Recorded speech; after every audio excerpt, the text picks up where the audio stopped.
I'm David Grasso from Gen FKD, and I'm here to do Bookstr Business. I'm joined by Andy Cunningham. She's the author of Get to Aha, and kind of your own institution in tech because you worked to help launch the first Macintosh computer. I did. It was fabulous. I mean, that was quite a while ago, but it still permeates our lives today. Apple's a huge company and does so much. It does. It's a great company. Not quite the same as it used to be, but it's a great company. Absolutely. So what inspired you to write this book, and what is it about? So the book is really about companies and their DNA. So I like to think of companies as people because they're comprised of people. Legally, they are people. Well, they are kind of people, like the stock market. It's all about people, right? Yeah. So people have DNA, and so do companies. Lucky for us in the marketing space, companies have a much simpler form of DNA than people do. And there are really only three kinds of companies, and that's what the book is about. It's about product-oriented companies that I affectionately call mechanics. It's about customer-oriented companies that I affectionately call mothers, and then concept-oriented companies that I call missionaries. Absolutely. So what is Apple, for that matter? So Apple is a great example of a missionary turned into a mechanic. After Steve died, they lost their focus on creating next big things, and now they are really working on product. And I think they have a little bit of work to do there because they've had a few issues lately with their product, but they're shifting from one DNA type to another because of the death of Steve. So why is it important to know the DNA of a company? Is it so that you can work for that company, so that the company can know exactly what their next step is, or for all of the above? Well, I think just like with your own personal DNA, when you know more about yourself, you can be a better you. I like to say, know what you're made of so you can make something of it.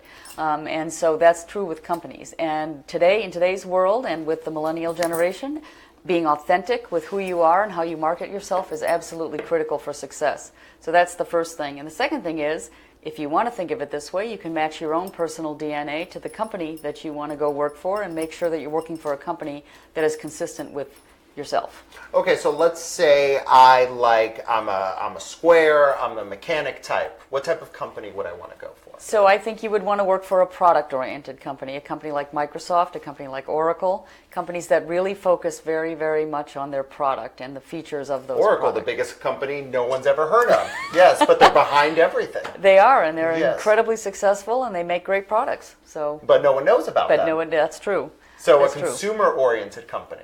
A consumer-oriented company, that's a product-oriented company. So I'm on the board of a bicycle company called Specialized. Okay.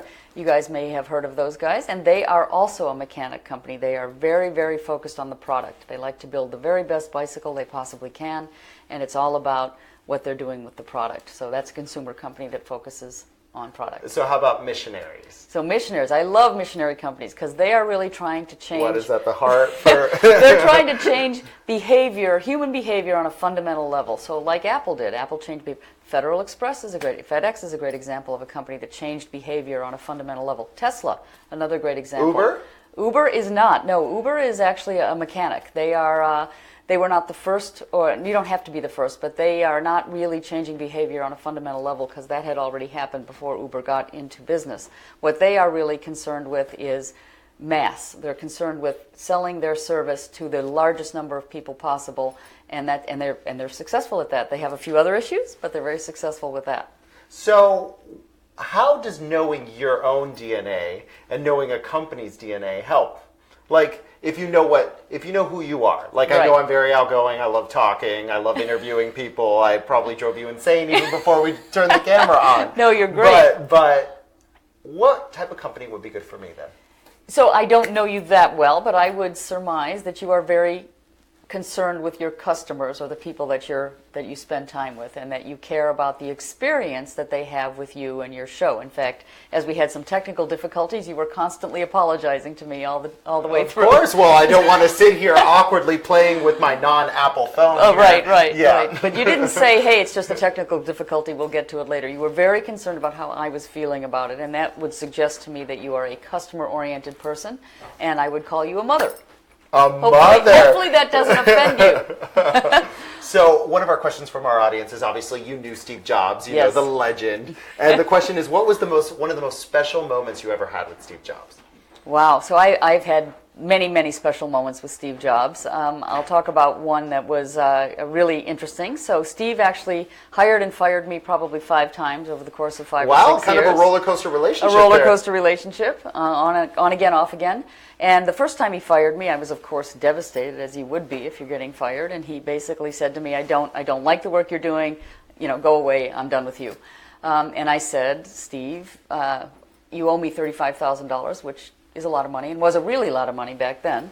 And he said, "I'm not paying it. The work wasn't worth it. Forget it. Go away." So I went away, and I'm, a young woman with a small company, and I'm in tears. And I call up my mentor, a man named Regis McKenna, and I asked him, "What do I do about this problem?" And he said, "If you're going to do something with Steve Jobs, you have to have something over Steve." And I said, "I don't have anything over Steve. What do I have over Steve?" And he said, "You do have something over Steve. You have your relationship with the business press," because I was his PR person. So I went back and I scheduled a meeting with Steve, which I was able to get through a woman who was a friend of mine who worked for him. Got the meeting, and I said, "Steve, you owe me $35,000. And he said, "I'm not paying it."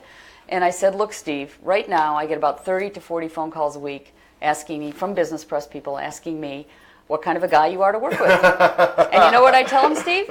I tell him very nice things.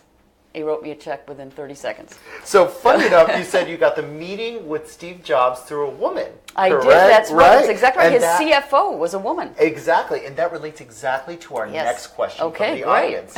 Have you seen gender equality progress in Silicon Valley? Something we were talking about before we turned on the camera. This is a topic that is near and dear to my heart, and it makes me so sad. We have gone backwards in Silicon Valley. From when I came to Silicon Valley in 1983, as I was saying to you earlier, you could be anything. A Martian. It didn't matter what you were. As long as you did great work, you were accepted. Today, there is this bro culture thing happening in Silicon Valley, which is, it's harming everyone. It's harming the companies. Just look at what's going on with Uber. It's harming the individuals. It's just a really sad, sad development. So back then, you could have been anything. You could have been a Martian, right? Did you have an idea that you would ever be an author? Did you think, because I know Steve Jobs, because I was involved in this seminal moment of launching the Macintosh, did you ever think, oh my God, I'm going to write this down all day? Well, I have always wanted to be an author since I was a little kid, so I'm finally... So this is a long-term aspiration. I'm finally very happy I did it at age 60, but I will tell you that there's been a lot of people who want me to write a tell-all book about Steve. And that was kind of my oblique question. I didn't want to tackle it straight on. Did you call up page 6 in the New York Post and say, "Hey, you want the deets on Steve Jobs? I got him for you"? No, I would never do that, because working with him was an honor and a privilege, and I would never defame his memory in that way. It was amazing to work with. So I have nothing but great things to say about Steve. Yes, he was incredibly difficult to work with, but it taught me so much more about my own profession. I'm way better today because of Steve. Wow, that's great. Yeah. So even though, and we're getting a lot of questions about, being a woman in Silicon Valley, when the seeds were being sown for what we have today. What do you think has contributed to the rise of the bro culture what is it? Is it because, I think you mentioned before we turned on the camera, at scale? Yes, so I do think scale has a lot to do with it. These companies are bigger now. There's more of them, and they're bigger, and they have to hire very large teams of programmers. And we're still in a situation where most of the programmers are men. And when you have a large group of men working basically in a single room in many cases, it becomes a fraternity. And the same would be true if it were a large group of women. It would become a sorority. It's just a large demographic exactly, monolith. of the same thing. Exactly. And so diversity of perspective is super important. It's not just about gender diversity or ethnic diversity. It's also about your perspective. And if you have a whole room filled of people who look exactly the same and work exactly the same and come from the same background, you're not going to have a great product. But that's what we have, unfortunately, today. So before you wrote the book, so we've gone back in history to when you met Steve, when you helped launch the Macintosh. Yes. Funny enough, you told me Steve left Apple and then went on to new ventures, and somehow you were involved in a lot of those ventures as well. That's true. So I worked with Steve for 2 years while he was at Apple, and then he was unceremoniously ejected from the company. And I thought that was a great time for me to start my own agency, which I did. It was called Cunningham Communication. And literally less than 2 weeks later, Steve called and asked me if I would come and help him launch Next, which was the company he did right after Apple. Do you have time for a little story about that? Yeah, we have time for a story. We always have time for a story, Andy. So Steve called me and said to me one morning, I'm having a press conference at my house in about 20 minutes. Can you come over and help me with it? So I said, sure. So I got in my car and I drove over to his place, which was in Woodside, California. And I get there and there's about 50 business press people kind of walking around the yard. Business Week, Fortune, Forbes, Wall Street Journal. And I wend my way in and I go in and I look at Steve, who's sitting on the floor with about 7 other people that he was taking from Apple. And he looks up at me and he says, about ready to do this press conference. I'm going to launch my new company next, and I'm going to talk about what the great things we're going to do, but I'm also going to talk about what a horrible situation there is at Apple right now. The leadership stinks, the company stinks, and I went, wait a minute, Steve, you can't do that. You just cannot possibly do that. This is the wrong time. You haven't really, finished your exit from Apple. And he kind of looked at me, and he looked down at his people, and he said, okay, you're probably right. But you have to go out there and get rid of all those people. So you had to go out and get rid of them? So I then had to go outside, and I basically did what I always think is the right thing to do, is to tell the truth, which is to everybody, Steve's just starting this company.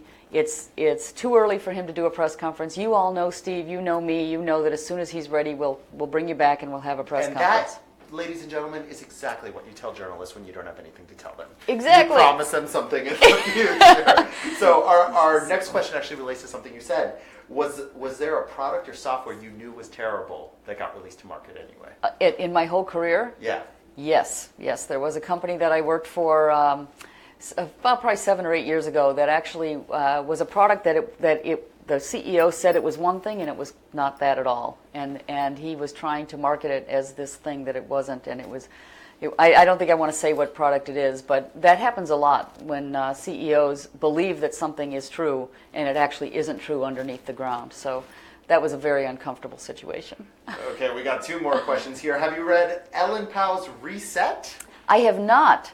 And it evidently talks about the boys' club culture. Yes, and there is that. So I need to read that. Thank you. Yeah, absolutely. And then, what is the most outrageous thing or genius thing you ever saw Steve Jobs do?